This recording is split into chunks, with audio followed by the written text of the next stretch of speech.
Hello students, welcome to our video lecture classes. Now today we are going to discuss about threshing.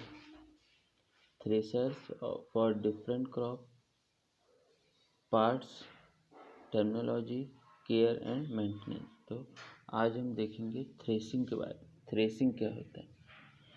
तो threshing क्या है? सबसे पहले देखते हैं। थ्रेसिंग एक प्रोसेस है, process of detaching grains from ear heads और from the plant. Threshing can be achieved by three methods, namely rubbing, impact, stripping. Threshing loosens the grain and separates from the stack. जब crop अपनी physiological maturity में आ जाती है तो क्या होता है, फिर हमको उसको there is need for harvest. तो जब हम उसको हार्वेस्ट कर लेते हैं और अपने जो फॉर्म से हम अपनी प्रोसेसिंग बिल्डिंग तक लेके आते हैं, उसके बाद फिर हम उसमें जो ईयर हेड्स है, ग्रेन को उस ईयर हेड से हटाने के प्रोसेस को क्या कहते हैं? हम थ्रेसिंग कहते हैं। तो प्रिंसिपल क्या है? Based on the principal that when impact is given on crop the grains are separated. Based on the principle that when impact is given on crops, the grains are separated. The crop mass passes through a gap between drum and concave. Wearing or rubbing action take place separates grain from panicle.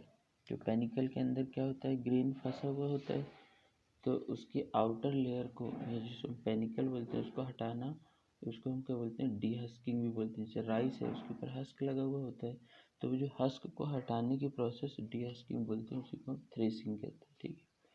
तो based on principle that when impact is given on crop, the grains are separated.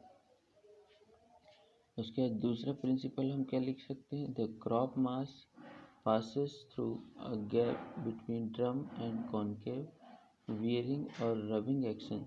Wearing होता है किसमें wearing होता है? जो outer husk है ना, या जो जिसको हम बोलते हैं क्या,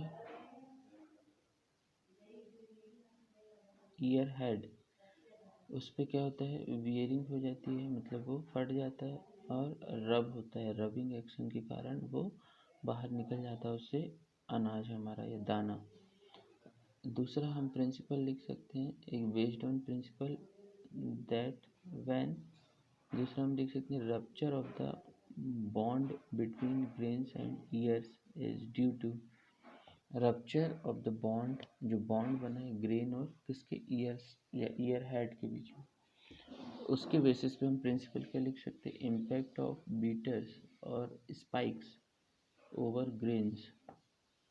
जो बीटर है, बीट मतलब पीटना होता है, तो जो हैमर होते हैं या जो बीटर्स होते हैं वो स्पाइक, और स्पाइक्स जो होते हैं, स्पाइक्स मतलब ऐसे अकोड़ा जैसा बना होता है ना, ग्रेन के ऊपर जब वो बहुत तेज़ी से मूव करते हैं तो क्या होता है? उसके जो बॉन्ड है वो टूट जाता है ग्रेन और ईयर हेड के बीच।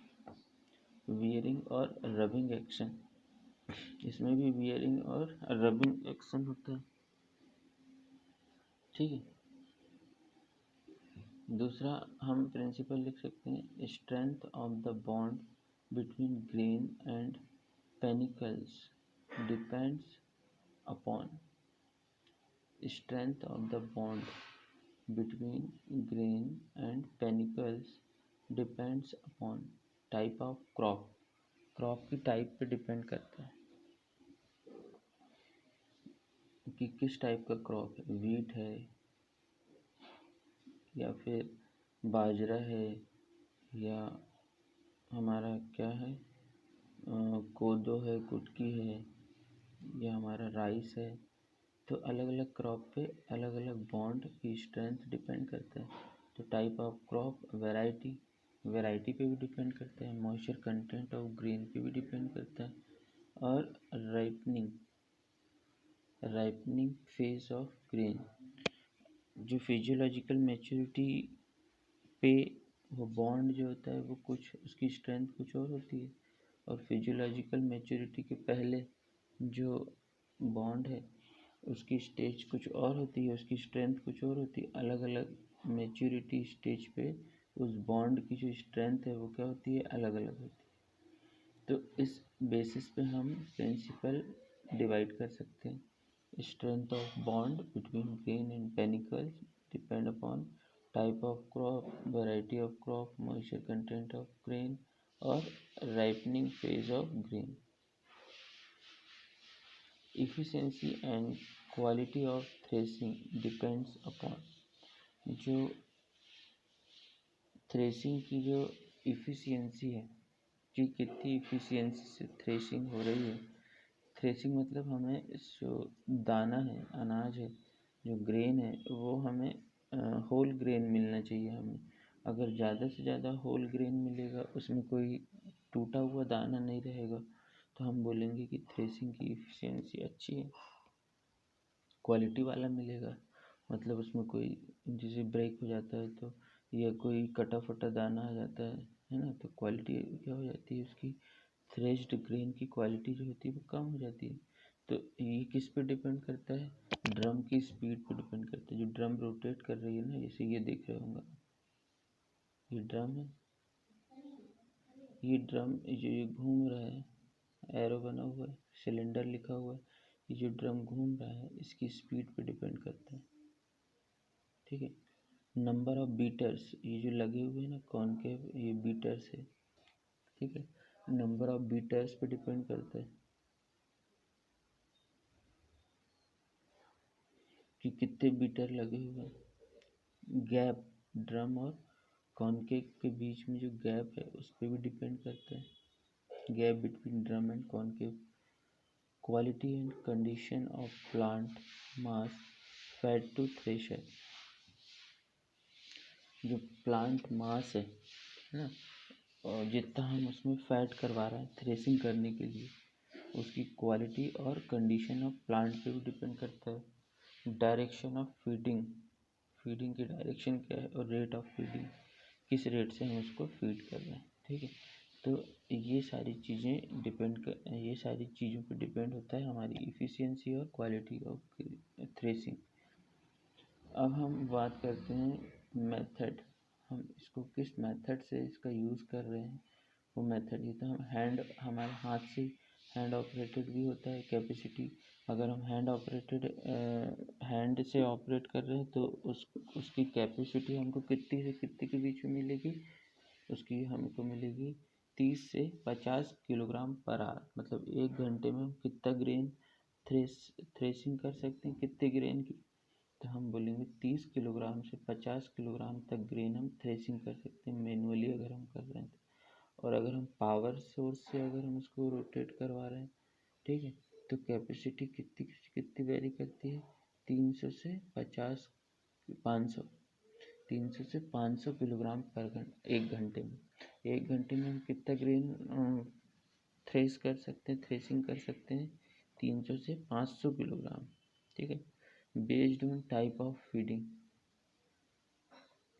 थ्रो इन और hold on, entire crop is thrown into the cylinder, पूरी की पूरी क्रॉप हम ये सिलेंडर के अंदर डाल दें। Major portion of threshed by initial impact और spikes of the cylinder. Hold on में क्या होता है, holds the panicle end against the wire loop of the rotation. Based on flow of material, through flow और axial flow. Through flow क्या होता है, threshed straw and separated grain flow in the direction perpendicular to the axis of the threshing cylinder. Threshed straw and separated grain flow in a direction perpendicular to the axis of the threshing cylinder, जो axis होता है जिसके along क्या हो रहा है, जो cylinder rotate कर रहा है, तो एक तरफ हमको क्या मिलेगा, हस्क मिलेगा, और दूसरी तरफ हमारा ग्रेन मिलेगा, है ना।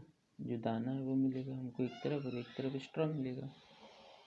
तो उनकी डायरेक्शन क्या हो, एक दूसरे से उनकी डायरेक्शन कैसी होना चाहिए, जो हमारा एक्सिस है सिलेंडर का उसके परपेंडिकुलर। थ्रो फ्लो कहेंगे।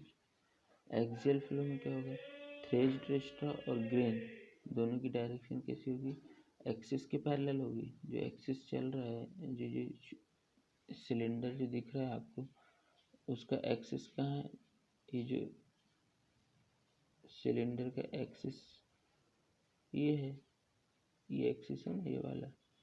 तो इस एक्सिस के क्या होना चाहिए, थ्रेस्ड ग्रेन इस एक्सिस के, स्ट्रॉ और ग्रेन ये तो इस एक्सिस के परपेंडिकुलर गिर रहे हैं, या इस एक्सिस के पैरेलल गिर रहे हैं, ठीक है। एक्सियल फ्लो में